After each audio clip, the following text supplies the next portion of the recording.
இந்த வீடியோவில் நம்ம என்ன பார்க்க போறோம்னா, மேஷ ராசிக்காரர்களுக்கு தமிழ் புத்தாண்டு வருடம் 2026 ஏப்ரல் 14ஆம் தேதியிலிருந்து 2027 ஏப்ரல் 13ஆம் தேதி வரைக்கும் இருக்கக்கூடிய அந்த 365 நாட்கள் தமிழ் புத்தாண்டு எத்தகைய ஒரு ஆண்டாக மேஷ ராசிக்காரர்களுக்கு பொதுவாக இருக்க போகிறதுங்கிறது நம்ம கொஞ்சம் டீட்டெயில்டாக சயின்டிஃபிக் வேதிக் அஸ்ட்ராலஜிங்கிற அறிவியல் சார்ந்த முறையில் எந்த விதத்திலும் நம்ம மிகைப்படுத்தாமல் மூட நம்பிக்கைக்குள்ளே போகாமல் பரிகாரங்கள் அது மாதிரி விஷயத்துக்குள்ளே போகாமல் ஒரு கிரகமும் ராசிக்கு இந்தந்த இடத்துல இந்த தன்மையில் இந்த காம்பினேஷனில் இருக்கும் பொழுது எத்தகைய ஒரு கர்ம பலன் நம்மளுடைய ராசிக்காரர்களுக்கு ஒரு ராசிக்காரர்களுக்கு தர போகக்கூடிய அமைப்பில் இருக்குது, தரத்தக்கதாக இருக்கிறது அப்படிங்கிறத ஒளி தத்துவ பிரகாரம் பாவகிரகம் சுபகிரகம், நல்ல கர்மாவை கொடுக்கக்கூடிய சுபகிரகம்,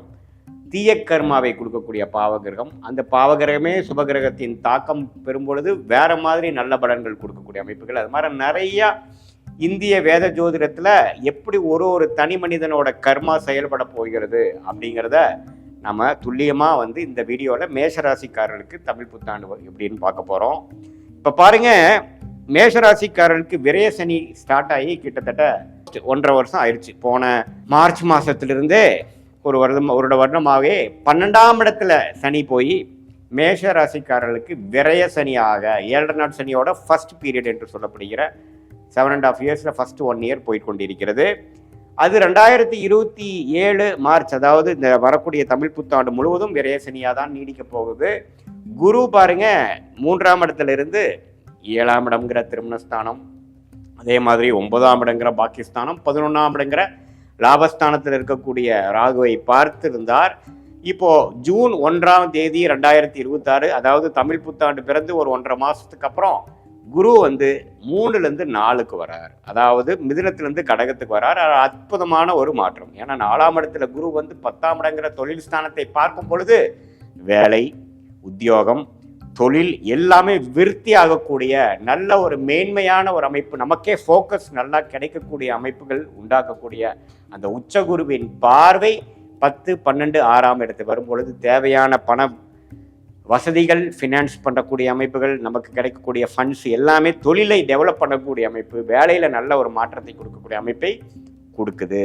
ஸோ அந்த ஒரு ஜூன் மாதம் மாறக்கூடிய அமைப்பு மேஷராசிக்கு அற்புதமாக இருக்குது. அதே சமயத்தில் வேற ஏதோ ஆண்டு கிரகம் மாறுதான்னு கேட்டிங்கன்னா சனி மாறலை, குரு ஜூன் 1ஆம் தேதி மாறுறார். அதுக்கப்புறம் ராகு கேதுகள் டிசம்பர் 6ஆம் தேதி 2026 புத்தாண்டு பிறந்து ஒரு 7-8 மாதம் கழித்ததுக்கப்புறம் இந்த ஆங்கில ஆண்டின் கடைசி மாதமாகிய டிசம்பர் 6ஆம் தேதி 5ஆம் இடத்தில் இருக்கக்கூடிய கேது 4ஆம் இடத்துக்கும் 11ஆம் இடத்தில் இருக்கக்கூடிய ராகு 10ஆம் இடத்துக்கும் மாறுகிறார். ஸோ இந்த நடுவால June, July, August, September, October, November இந்த 6 மாதங்கள் பார்த்தீங்கன்னா ராகு கேதுகள் பிரச்சனை இல்லாமல், ராகு கேதுகள் 11/5க்கு சம்மந்தப்பட்டு 10ஆம் வீட்டை பார்க்கக்கூடிய குரு அற்புதமான ஒரு மேன்மையை ஜூன் மாதத்திலிருந்து நவம்பர் மாதம் வரைக்கும் நல்ல ப்ரோக்ரஸ், அருமையான ஒரு ஸ்ட்ரெச் மேசராசிக்காரர்களுக்கு வியாபாரம், தொழில், இன்வெஸ்ட்மெண்ட், வேலை அது மாதிரி விஷயத்தில் இருக்கக்கூடியவங்களுக்கு நல்ல ஒரு கோல்டன் டைம் என்று சொல்ல வேண்டும். அந்த அளவுக்கு ஒரு அருமையான அமைப்பு இருக்குங்க. அதை நல்லா யூஸ் பண்ணிக்கங்க. அதுக்கப்புறம் டிசம்பருக்கு அப்புறம் என்ன சாமி ஆகும் அப்படின்னா, டிசம்பருக்கு அப்புறம் ராகு 10க்கு வர்றதுனால சில பிரச்சனைகள், சில சேஞ்சஸ், சில அப்டக்கிள்ஸ் அப்படிங்கிற மாதிரி சில விஷயங்கள் கொடுப்பார். கேதுவும் பார்த்தீங்கன்னா குருவோட சேர்ந்து கேலயோகம் ஆகி சில மாற்றங்கள், சில பண விஷயத்தில் சில இன்வெஸ்ட்மெண்ட், தொழில் வேலையில் சில கிளைகளை போடுவது, கொஞ்சம் அபிவிருத்திக்காக ஃபண்டிங் போகிறது, அது மாதிரி சில டிஸ்டர்பன்ஸும் சில ப்ரோக்ரஸும் கொடுப்பார். பட் ஜூன் டு நவம்பர் அற்புதமான ஒரு டைம், அதை யூஸ் பண்ணிக்கணும். அதுக்கப்புறம் டிசம்பர் டு ஏப்ரல் 13 வரைக்கும் பார்த்தீங்கன்னா ராகு 10லும், கேது 4லும், குருவும் 4லும், சனி 12ஆம் இடத்துல நீடித்திருக்கிறார். இதுதான் ஆண்டு கிரகத்தின் சஞ்சாரமும் அமைப்பும் மேஷராசிக்காரருக்கு இருக்கு. இதுல ராசி அதிபதியாக செவ்வாய் பார்த்தீங்கன்னா 12ஆம் இடத்துல இருந்து ஒரு 4ஆம் இடத்து வரைக்கும் இந்த ஒரு வருடம் ஸ்லோவா 1.5 வருஷத்துக்கு ஒரு தடவை, 1.5 மாசத்துக்கு ஒரு தடவை ஒரு ராசி தாண்டிட்டு இருக்கார். அதுல ஒன்றும் பெரிய பிரச்சனை இல்லை.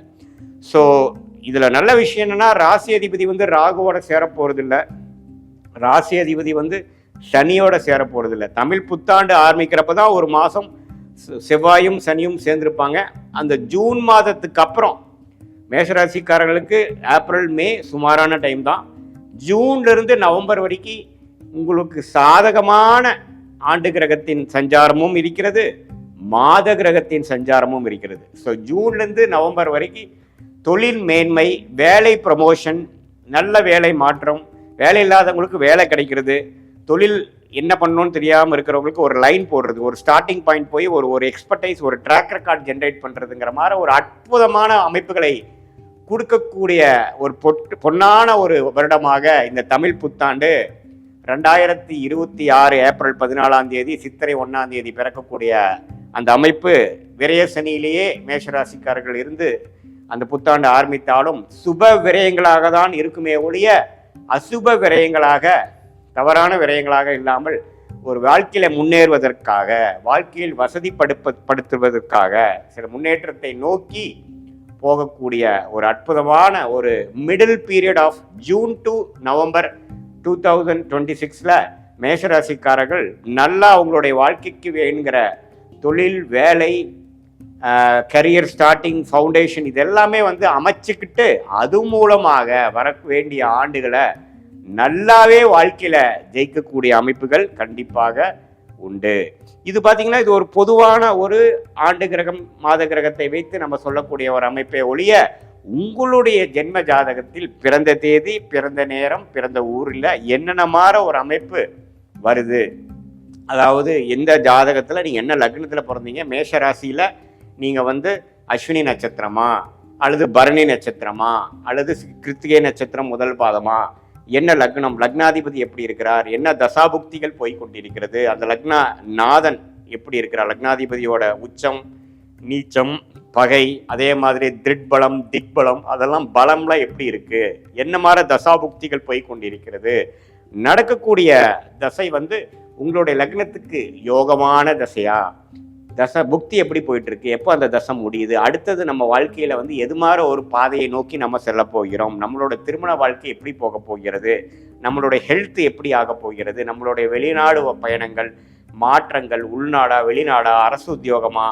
பிரைவேட் செக்டாரா, தொழிலா, எது மாதிரியான துறை நமக்கு கரெக்டாக வருது, எந்த கிரகம் நமக்கு யோகமாக இருந்து எந்த மாதிரி டொமைனில் நாம் நம்மளோட குழந்தைகளை படிக்க வைத்தா அதில் சிறப்பாக அவங்க ஜெயிக்கக்கூடிய அமைப்புகள் இருக்குது. அவங்களுக்கு நம்ம அப்பாவின் தொழில் வரப்போ மாதிரி இருக்கா, அல்லது அவங்க புது லைன் போடுவாங்களா, அவங்களுக்கு வெளிநாடு யோகங்களா, அல்லது உள்நாட்டில் அரசு உத்தியோகமா, அல்லது இதில் அவங்களே ஓனாக பிஸ்னஸ் பண்ணக்கூடிய அமைப்பு இருக்கா, எது மாதிரி தன்மைகள் அவங்க ஜாதகத்தில் இருக்குங்கிறது லக்னத்தை பொறுத்து தான் தசாபுக்திகள் பார்க்கணுமே ஒழிய ராசியை வைத்து தசாபுக்திகள் பார்க்காமல் ராசியை வச்சு இந்த கோச்சார் அமைப்பாகிய ராகு கேது பயிற்சி, குரு பயிற்சி, சனி பயிற்சியை பார்த்து இது ரெண்டையுமே நம்ம இப்போ பேசின கோச்சார் அமைப்பையும் தசாபுக்தியில் உங்கள் ஜாதகத்திலிருந்து வரக்கூடிய தசாபுக்தியிலும் ஒருங்கிணைத்து பார்க்கும் பொழுது துல்லியமான பலன்கள், எப்படி உங்கள் வாழ்க்கை பாதை அடுத்தது லெவலில் போகுது அப்படிங்கிறதுலாம் துல்லியமாக தெரிந்து அதுக்கு தகுந்த திட்டங்களை கரெக்டாக தீட்டி தேவையில்லாத விரயங்கள், தேவையில்லாத சமய விரயங்கள், பண விரயங்களாம் தவிர்த்து வாழ்க்கையில் எளிதில் வெற்றி பெற முடியும். சயின்டிஃபிக் வேதிக் அஸ்ட்ராலஜி முறை மூலமாக நீங்கள் நல்லாவே வாழ்க்கையில் பெனிஃபிட் அடைந்து கிளாரிட்டியோட வாழ்க்கையில் வெற்றி பெற முடியும் என்று சொல்ல விரும்புகிறேன். மீண்டும் மற்றொரு காணொளியில் சந்திப்போம். நன்றி, வணக்கம்.